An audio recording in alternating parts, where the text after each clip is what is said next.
Halo pemirsa, selamat pagi. Apa kabar Anda hari ini? Anda menyaksikan Selamat Pagi Indonesia. Ada saya, Valencia Melvinsi. Dan saya Jason Sambo. Pemirsa, bagi Anda yang saat ini sedang melakukan aktivitas, Anda yang sedang mungkin bersiap bekerja, mungkin Anda harus juga tahu informasi soal ini karena Presiden Prabowo Subianto ini mengumpulkan seluruh menteri, wakil menteri di pemerintah pusat sampai dengan pemerintah daerah dalam Rakornas di Sentul, Jawa Barat. Jadi ini semacam rekonsiliasi sampai ke pemerintahan tingkat bawah ya. Ya, jadi pemirsa ini diikuti sekitar 4.847 peserta dari unsur kementerian, lembaga, gubernur, bupati, wali kota, pimpinan DPRD, sampai anggota Forkopimda dari tingkat provinsi dan kabupaten di seluruh Indonesia.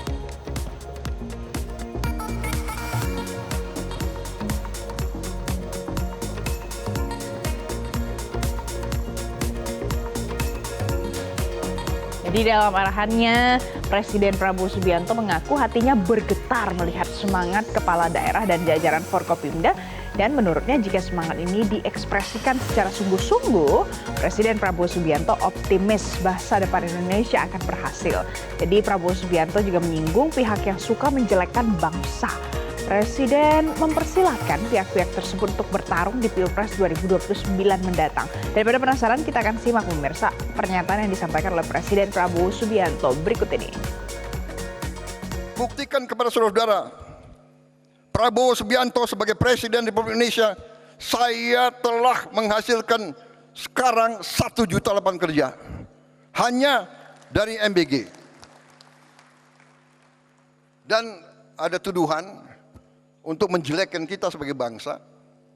Jadi begini ya, kalau saudara tidak suka dengan 2-3 orang, jangan merusak seluruh bangsa. Kalau tidak suka sama Prabowo, silahkan 2029 bertarung. Iya kan?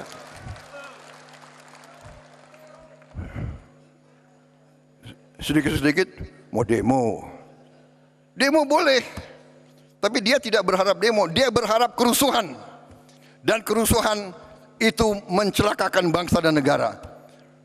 Saudara-saudara, kerusuhan mencelakakan bangsa dan negara. Bakar-bakar, bom molotov, saya katakan itu membahayakan. Itu pidana. Saya tidak ragu-ragu. Itu pemirsa yang disampaikan oleh Presiden Prabowo Subianto di Sentul, di Bogor, Jawa Barat. Nah, kita punya hot topic lain untuk Anda. Jason, saya mau ulas soal mantan Mendikbudristek Nadiem Makarim yang kembali menjalani persidangan dalam kasus korupsi pengadaan laptop Chromebook. Ya, pemirsa, jaksa menghadirkan 7 saksi untuk bisa membuktikan perkara dugaan korupsi dalam pengadaan perangkat teknologi pendidikan tersebut yang jadi substansi dalam persidangan. Dan dalam persidangan, Nadiem Makarim mengaku sehat, meski mengaku harus dilakukan tindakan perawatan selama kurang lebih 5 hari usai sidang. Dan salah satu saksi dalam persidangan yakni mantan pejabat pembuat komitmen atau PPK Direktorat SMA Kemendikbudristek Suartono Arham mengaku menerima uang senilai $7.000 Amerika dari pihak penyedia Chromebook dan juga Chrome Device Management. Dan uang tersebut pemirsa ini katanya sudah dikembalikan ke negara melalui penyidik kejaksaan saat pemeriksaan kedua. Dan kalau kita melihat usai sidang, Nadiem Makarim ini meyakini nantinya dirinya akan lolos dari jerat hukum. Jadi masih pertarungan di persidangan nampaknya juga masih akan panjang begitu pemirsa melihat kasus ini. Karena Nadiem masih bersikeras bahwa dirinya tidak tersangkut atau terkait dalam kasus ini. Kita akan sama-sama mendengarkan lagi keterangan yang disampaikan Nadiem Makarim berikut ini. Kewenangan dari direktur saja di bawah saya, 4 level di bawah tidak bisa menentukan itu. Apalagi menteri. Itu merupakan suatu hal yang mungkin akan menjadi kunci daripada kasus saya. Dan insya Allah saya akan bebas saat ini dibuktikan. Terima kasih. Terima kasih. Iya pemirsa, tapi tidak hanya Nadiem Makarim yang yakin bahwa dirinya tidak bersalah. Ada juga nih, ini Valen dan juga pemirsa mantan Wamenaker kasih tahu ini adalah Noel terdakwa kasus dugaan pemerasan sertifikasi K3 alias Noel ini yang kemudian juga merasa bahwa dirinya itu tidak bersalah. Inilah pemirsa, kita lihat. Jadi usai persidangan, Noel menyebut fakta yang muncul dalam pemeriksaan saksi tidak menguatkan tuduhan pemerasan terhadap dirinya. Nah, Noel yakin tidak ada aliran dana kepada pimpinan kementerian serta menegaskan dirinya tidak pernah merugikan negara. Itu yang disampaikan oleh Noel, pemirsa. Nah, jaksa penuntut umum menghadirkan 3 orang saksi, 2 diantaranya merupakan tersangka baru dalam perkara yang sama.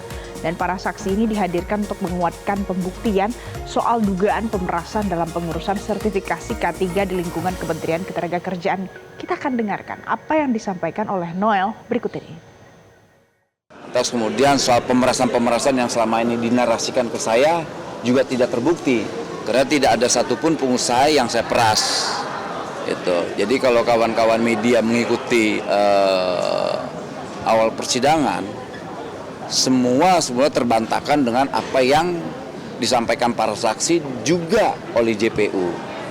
Jadi saya sebagai Wakil Menteri Tenaga Kerja tidak pernah melakukan pemerasan. Pertama itu, kedua, tidak pernah melakukan yang namanya pungli-pungli, apalagi merugikan negara. Tidak memeras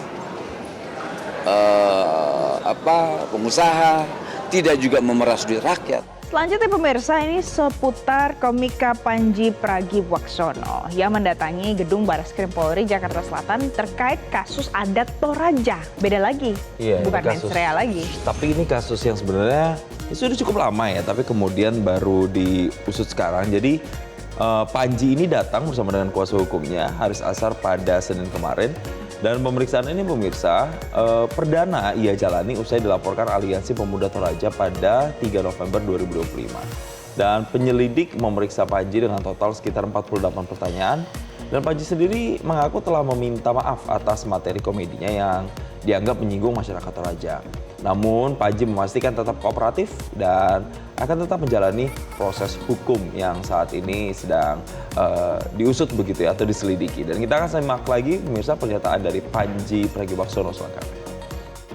Dapat panggilan untuk terkait kasus yang Toraja. Pelapornya? Siapa pelapornya? Gue lupa tadi namanya. Saya juga lupa namanya siapa? Uki. Pelapor. Pelapor.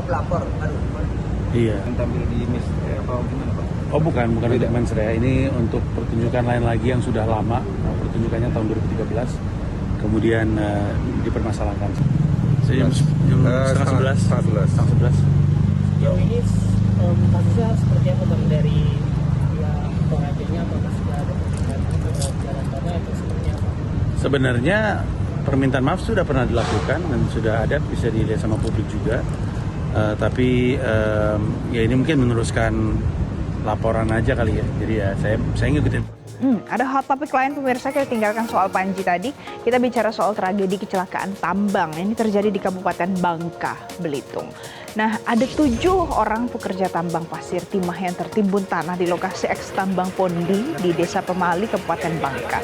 5 orang ditemukan dalam kondisi meninggal dunia pemirsa, 2 lainnya masih dalam proses pencarian saat ini. Peristiwa tragis ini terjadi pada saat ke-7 penambang ini sedang melakukan aktivitas tambang dan kontur tanah galian yang tidak stabil seketika menimbulkan longsor dan menimpa mereka beserta dengan 1 unit alat berat yang sedang beroperasi di sana. Kemudian beberapa waktu kemudian dikerahkanlah 2 alat berat untuk dilakukan pencarian terhadap para korban. Ini dilakukan sampai malam hari ya, Jason?